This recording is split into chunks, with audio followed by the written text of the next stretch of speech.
Hello, I'm Shelley Duvall. Welcome to Fairy Tale Theatre. Fans were shocked when Shelley Duvall appeared on the Dr. Phil show and made some disturbing admissions about her old co-star, Robin Williams. She was the 1970s actress that audiences came to know and love for her distinctive look and odd, eccentric characters. Her most famous role as Wendy Torrance in The Shining, however, might have pushed her over the edge. But there's no question about it, the wide-eyed girl was born to be a star. Duvall's famous quirkiness wasn't an act, she was born that way, and she definitely didn't get it from her parents, who were real estate brokers and cattle auctioneers turned lawyers. She remembers being an artistic child bursting with energy, but that energy didn't always have a good place to go, and her parents could barely keep up.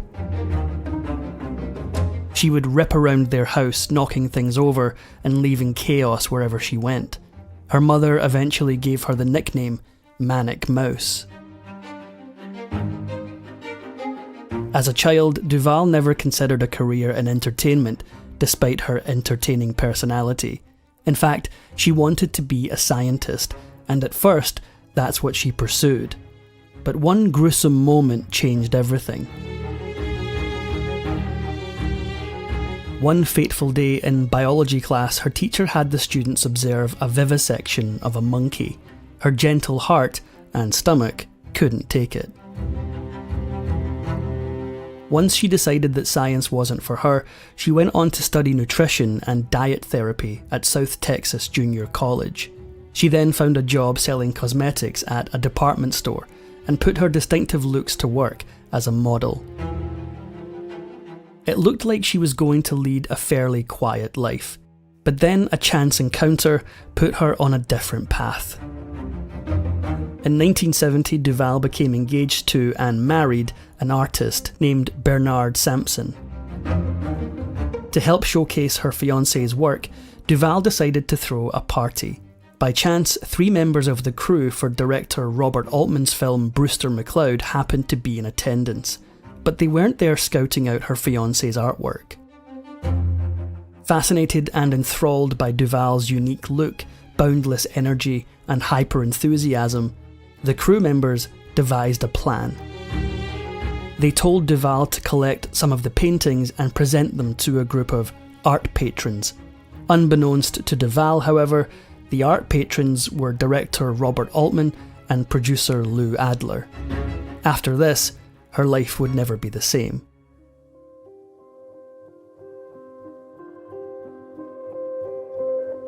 She left a lasting impression on Altman and Adler. Though neither of them cared much about the paintings, they couldn't take their eyes off Duvall. After she finished her sales pitch, Altman and Adler dropped the ruse. They told her that they were filmmakers and asked her if she wanted to be in a movie. Despite her misgivings, she posed for a Polaroid and gave Altman her contact details. She had no clue what she was in for.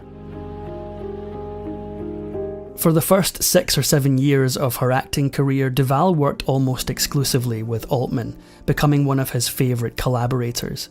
Her quirks, effervescent personality and unique looks endeared her to audiences. But not everyone was falling in love with her. Her marriage to Sampson collapsed as her fame grew, and they divorced in 1974. In order to advance her career, Duvall reportedly started taking acting lessons at the famed Actors Studio in New York. After just a few classes, she decided that it was too analytical and technical, and she preferred her freewheeling spirit. Her instincts were right. She was a natural in front of the camera, and soon the world would know it. Duvall's breakout performance came in 1977's 3 Women. Even though it was another Altman-directed film, Duvall was allowed to exercise her natural creative abilities. In addition to ad-libbing most of her lines, Altman credited Duvall with writing her character's diary entries and decorating her room. Even though 3 Women was only a moderate commercial success, film critics and Hollywood insiders loved it. More importantly, they loved her. Film critic Andrew Saris of The Village Voice compared Duvall to a young Katharine Hepburn, and she snagged the award for Best Actress at the 1977 Cannes Film Festival. Shortly after she finished filming Three Women, Duvall met the singer and songwriter Paul Simon in New York. They ended up living together, but this was no fairy tale romance. In a 1981 interview with Cosmopolitan, Duvall remembered her time with Simon in New York with sadness. Even though she was hanging out with the most sophisticated, glamorous people, she felt lost, bored, and depressed. She also gave up several career opportunities for Simon, including one particular role from Altman that caused a rift in their friendship. Realising that she couldn't continue living like this forever, she introduced Simon to her close friend Carrie Fisher, and the two hit it off. In the meantime, Duvall decided to return to the big screen. She gave a tearful goodbye to Simon at the airport and headed off to star in Stanley Kubrick's The Shining.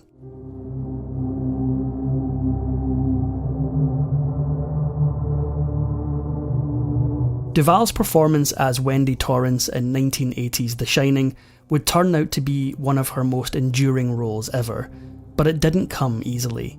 The film's director Stanley Kubrick wanted to get the best possible performance out of her, and he would do anything in order to accomplish that, including pushing Duvall past her breaking point. In order to help her get into character, Kubrick isolated her on set from her co-stars. Jack Nicholson claimed that Kubrick picked on her more than anyone else, oftentimes losing his temper with her, berating her, and accusing her of wasting everyone's time on set. Oh, come on, what do you mean roll? The treatment had unexpected consequences. Duvall revealed what it was like making The Shining. She said it was grueling, 6 days a week, 12 to 16-hour days, half an hour for lunch, for a year and 1 month. The role demanded that she had to be in hysterics all the time.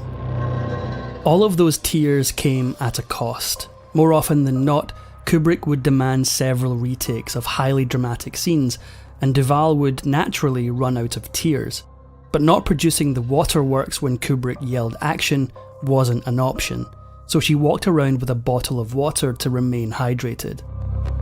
Kubrick didn't allow anyone on set to come to Duvall's aid when he pushed her to her limits, or beyond them. In the documentary Arena Making The Shining, Kubrick's daughter Vivian said that the director wanted Duvall to feel utterly hopeless. Kubrick had a vision for her performance, and he didn't care how she felt about it.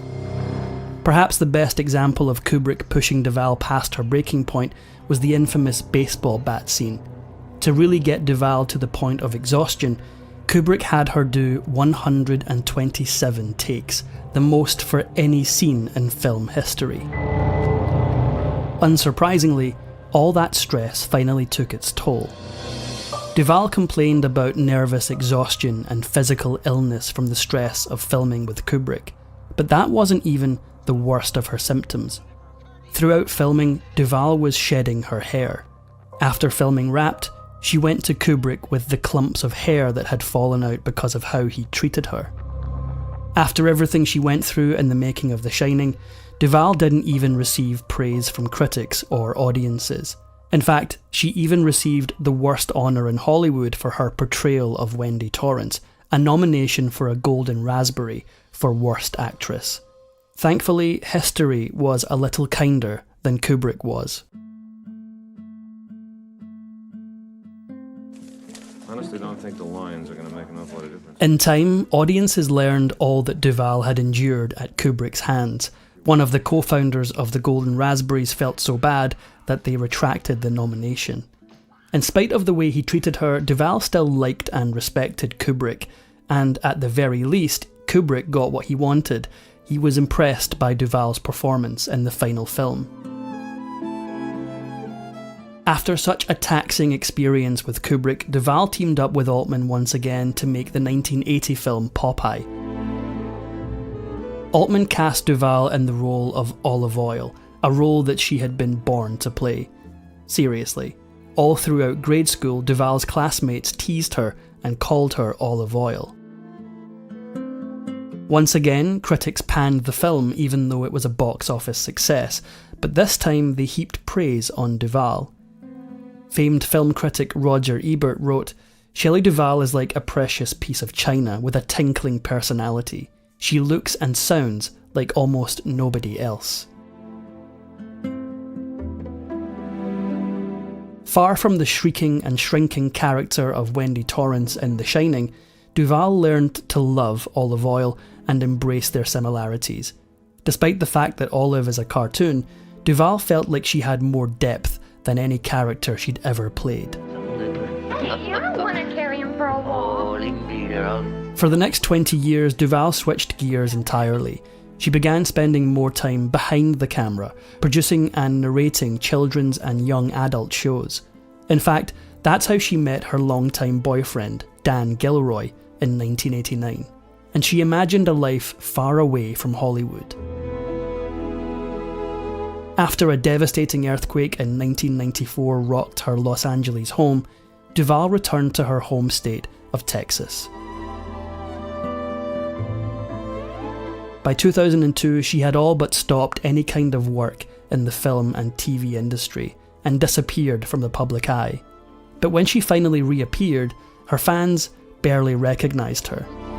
Sometime in 2016, Duvall agreed to appear on an episode of Dr. Phil about mental health. What she may not have realised, however, was that she would be the subject of the interview. During the show, a remarkably aged and unrecognisable Duvall made outlandish claims that had fans everywhere concerned about her mental state. While the cameras on the Dr. Phil show were rolling, Duvall made some disturbing admissions. She claimed that her Popeye co-star Robin Williams, who had died 2 years earlier, was in fact still alive, and not only that, but that he was shape-shifting. Sadly, that wasn't the most outlandish claim she made. While Duvall had always been eccentric, her claims on the Dr. Phil show were something else. In the interview, she went on to state that aliens had placed implants in her leg and that she was afraid of the Sheriff of Nottingham. She further claimed that hornets had attacked her spinal cord. The shocking interview left audiences aghast. Almost immediately after the episode aired, the show and its host received a flood of negative feedback. Duvall's fans, who remembered her effervescent personality fondly, criticised the show for exploiting her at a vulnerable time in her life. Vivian Kubrick, who had seen her suffering on the set of The Shining firsthand, rushed to her defence. Something good did eventually come out of Duvall's appearance on Dr. Phil. The acclaimed director Lee Unkrich had been searching for Duvall for years in order to complete a book he was writing on the making of The Shining. Thanks in part to her dramatic reappearance, Unkrich tracked her down to a small town in Texas Hill Country. When he found her, Unkrich showed Duvall pictures from the set of The Shining. As he put it, "I was really curious to see how she would react and the stories that it might draw out of her." To his surprise, however, Duvall was lucid and not at all how she had seemed on Dr. Phil. But that's not to say that she was doing alright. Unkrich found that in between her somewhat manic ramblings, Duvall could converse for long, coherent stretches and conjure up the slightest details about her life and her career. Additionally, she remained very proud of her accomplishments in Hollywood, despite her unceremonious exit from the spotlight. In October of 2022, Duvall announced that she was ending her 20-year retirement. Despite her setbacks, the actress decided to make her comeback in the independent horror film The Forest Hills. She died in July 2024 due to complications from diabetes, and an outpouring of tributes from writers, directors, and her fellow actors showed that despite her long absence, nobody had forgotten about Shelley Duvall. Her work lives on, still being discovered by new generations